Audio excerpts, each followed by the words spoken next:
Im heutigen Video möchte ich mit euch darüber sprechen, warum es keine gute Idee ist, eine DMARC-Einstellung mit p = none dauerhaft zu betreiben. Bevor ich da aber konkret werde, möchte ich noch mal kurz erklären, welche Aufgabe eine DMARC-Richtlinie überhaupt hat. Kurz gesagt legt sie fest, ob und welche Prüfung ein empfangender E-Mail-Server machen muss, wenn er eine E-Mail von einer bestimmten Domäne, zum Beispiel nosmproxy.com, empfängt. In der DMARC-Richtlinie steht dann drin: Lieber empfangender Server einer E-Mail von nosmproxy.com, bitte mach in jedem Fall eine SPF und eine DKIM-Prüfung, und wenn beides fehlschlägt, dann weise die E-Mail zum Beispiel ab. Dieses Abweisen, das wird mit dem P-Schalter, der steht für Policy, festgelegt, und es gibt drei mögliche Einstellmöglichkeiten. Das eine ist p = none, das heißt, mach nichts mit der E-Mail. P = reject heißt, weise die E-Mail ab.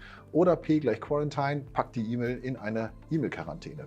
Darüber hinaus ist es aber auch möglich, sich als Administrator darüber informieren zu lassen, wie der empfangende Server mit meinen E-Mails umgegangen ist. Also ich bekomme alle 24 Stunden einen Report, in dem dann steht, welche E-Mails in meinem Namen angenommen worden sind und welche abgewiesen worden sind, sodass ich eine gute Übersicht habe, welche IP-Adressen im Internet überhaupt in meinem Namen E-Mails verschicken und wie damit verfahren wird. Die Einstellmöglichkeit, den P-Schalter auf None zu stellen, die ist durchaus legitim und wichtig, wenn ich DMARC gerade einführe. Denn nur so bekomme ich einen guten Überblick darüber, ob meine SPF- und DKIM-Einstellungen umfassend und korrekt sind.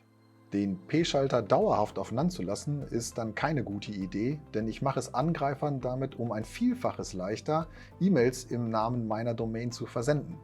Damit leidet meine E-Mail-Reputation erheblich, wenn zum Beispiel meine Domain dann für Phishing-Attacken verwendet wird.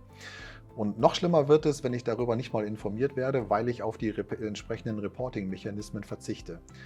Also, wir merken uns, der p = none-Schalter ist nur für temporäre Einstellungen, eben für die Einschwingphase gedacht.